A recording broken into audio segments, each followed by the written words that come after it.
Saviez-vous qu'une erreur courante en consommant de la tomate peut la transformer en un véritable poison pour vos articulations? Ça paraît incroyable, hein, n'est-ce pas? Mais aujourd'hui, je vais vous expliquer comment cela se produit. Et plus important encore, comment vous pouvez éviter ce problème.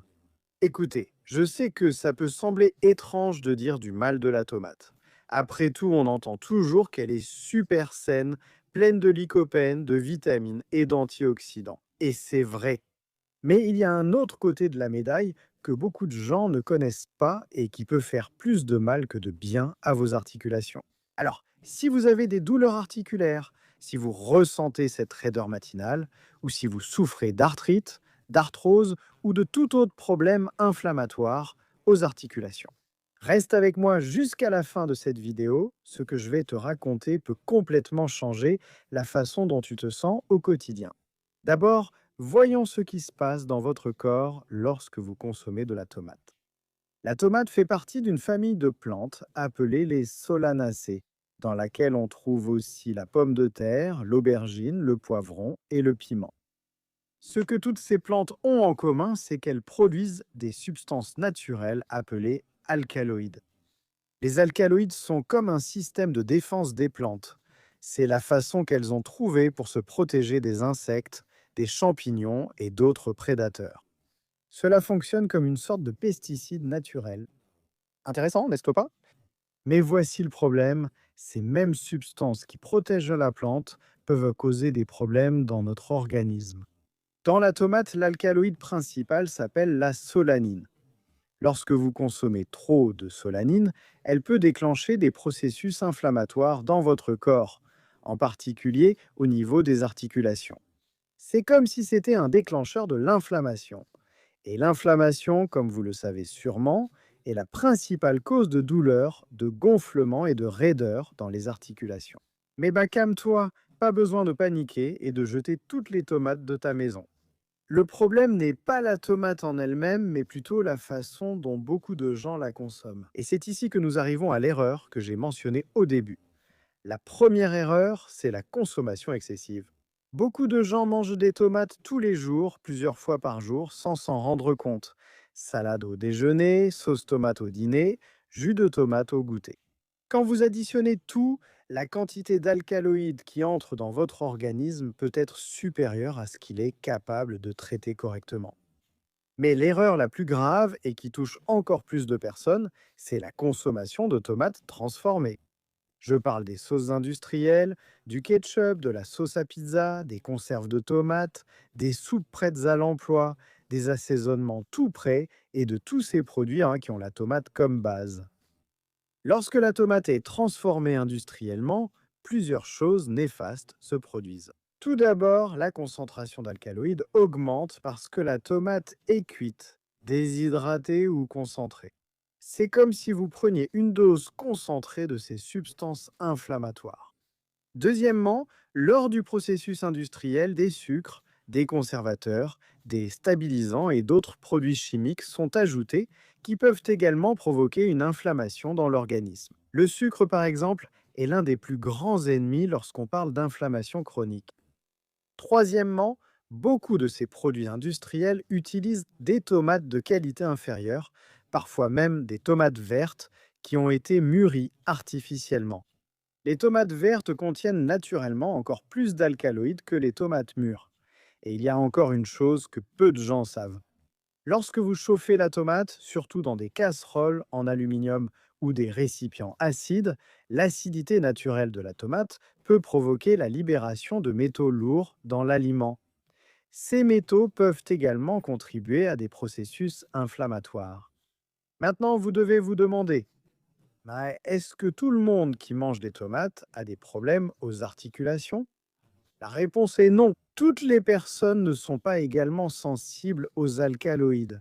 Certaines arrivent à traiter ces substances sans problème, tandis que d'autres sont plus sensibles et peuvent développer des symptômes, même avec de petites quantités. La sensibilité aux alcaloïdes peut être liée à la génétique, à l'état de votre flore intestinale, à votre santé générale et même au stress.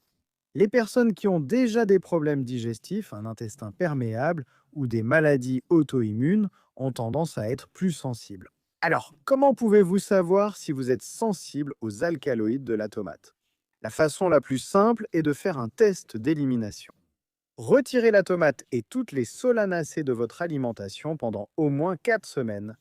Cela inclut la tomate, la pomme de terre, l'aubergine, le poivron, le piment et tous les produits transformés contenant ces aliments. Pendant ces 4 semaines, observez comment vous vous sentez. Faites attention à la diminution des douleurs articulaires, à une moindre raideur matinale, à une plus grande énergie et à une réduction générale de l'inflammation dans votre corps. Beaucoup sont impressionnés par la différence ressentie. Après les 4 semaines, vous pouvez réintroduire les aliments un par un et observer si les symptômes réapparaissent. Commencez par de petites quantités. Si vous sentez que les douleurs sont revenues ou se sont aggravées, c'est un signe que vous êtes vraiment sensible à ces substances.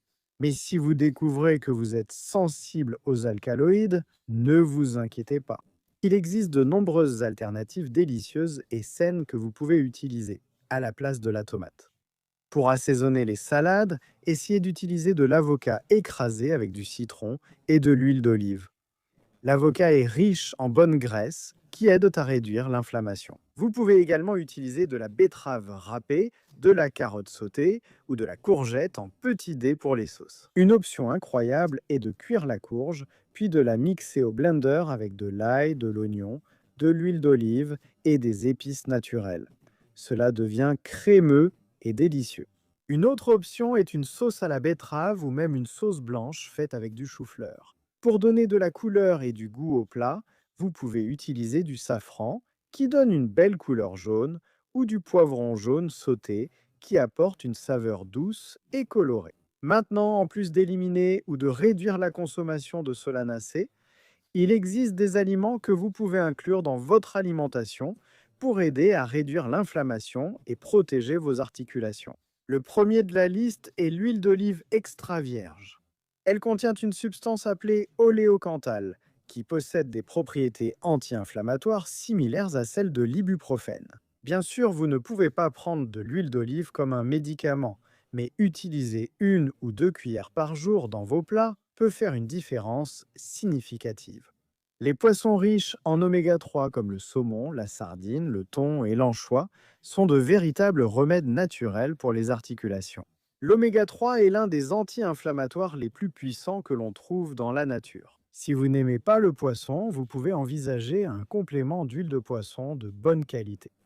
Le curcuma, cette épice jaune également connue sous le nom de safran des Indes, contient de la curcumine, une substance aux propriétés anti-inflammatoires très puissantes.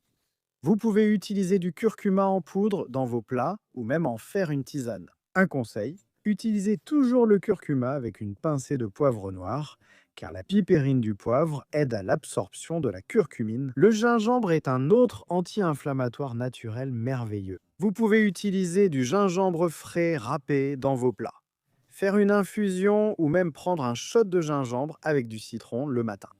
Beaucoup de personnes rapportent une amélioration significative des douleurs articulaires lorsqu'elles commencent à consommer du gingembre régulièrement. Les fruits rouges, comme la fraise, la myrtille, la framboise et la mûre, sont riches en anthocyanines, qui sont des composés aux propriétés anti-inflammatoires. En plus d'être délicieuses, elles aident à combattre l'inflammation dans tout l'organisme. Les légumes à feuilles vertes foncées, comme les épinards, le chou, la roquette et la bête, sont riches en antioxydants et en nutriments qui aident à réduire l'inflammation. Un conseil est de préparer des jus verts ou d'inclure ces feuilles dans vos repas chaque jour. Les noix, les châtaignes et les amandes sont également excellentes pour les articulations. Elles contiennent des graisses saines, de la vitamine E et d'autres composés anti-inflammatoires. Une petite portion par jour fait déjà la différence. Maintenant, il y a quelque chose de très important que je dois te dire. Si tu as des douleurs articulaires chroniques, de l'arthrite ou de l'arthrose, ne t'attends pas à ce que de simples changements alimentaires règlent tout du jour au lendemain. L'alimentation est un outil puissant, mais elle fait partie d'un ensemble de soins qui inclut des exercices appropriés, la gestion du stress, un sommeil de qualité et, lorsque c'est nécessaire, un suivi médical. Ce que je te propose ici, C'est un test simple et sûr qui peut apporter des informations précieuses sur la façon dont ton corps réagit à certains aliments. Beaucoup de personnes ont découvert que de petits changements dans leur alimentation ont fait une énorme différence dans leur qualité de vie. Et il y a encore une chose, si tu décides de tester l'élimination des solanacées, fais-le de manière consciente et planifiée. Assure-toi de consommer d'autres légumes riches en nutriments afin de ne pas avoir de carence. Si tu as un problème de santé spécifique ou si tu prends des médicaments, il est toujours préférable d'en parler avec un professionnel de santé. Avant d'apporter des changements importants à ton alimentation, rappelle-toi aussi que la qualité des aliments fait toute la différence. Si tu décides de continuer à consommer des tomates, privilégie les tomates biologiques bien mûres et consommées fraîches, en évitant les produits industriels que j'ai mentionnés précédemment. Un autre conseil important concerne la préparation si tu vas cuisiner avec des tomates. Évite les casseroles en aluminium ou les récipients qui peuvent libérer des métaux lourds au contact d'aliments acides. Privilégie les casseroles en acier inoxydable, en verre ou en céramique. Et enfin, mais non des moindres, fais attention à ton corps. Il nous envoie toujours des signaux. Si tu sens qu'un certain aliment te fait du mal, même si tout le monde dit qu'il est sain, fais confiance à ta propre perception. Chaque organisme est unique et a ses particularités. Pour finir, je veux que tu comprennes que le but ici n'est pas de diaboliser la tomate ou n'importe quel autre aliment. La tomate contient effectivement de nombreux nutriments importants et peut faire partie d'une alimentation saine pour beaucoup de personnes. Ce que je voulais te montrer, c'est que pour certaines personnes, en particulier celles qui ont déjà tendance à avoir des problèmes inflammatoires, il peut être intéressant d'évaluer s'il existe une relation entre la consommation de solanacées et les symptômes qu'elles ressentent. L'alimentation doit être une source de plaisir et de santé, pas d'anxiété. Alors faites les changements de façon progressive, testez, observez et voyez ce qui fonctionne le mieux pour vous. Et souvenez-vous, la connaissance, c'est le pouvoir. Maintenant que vous connaissez cette possible relation entre la tomate et l'inflammation articulaire, vous pouvez faire des choix plus conscients concernant votre alimentation. Si ce contenu vous a été utile, essayez de faire le test que j'ai suggéré et observez comment votre corps réagit. Beaucoup de personnes sont surprises par les résultats. Et si vous connaissez quelqu'un qui souffre de douleurs articulaires, partagez cette information. Cela pourrait être exactement ce qu'elle avait besoin d'entendre.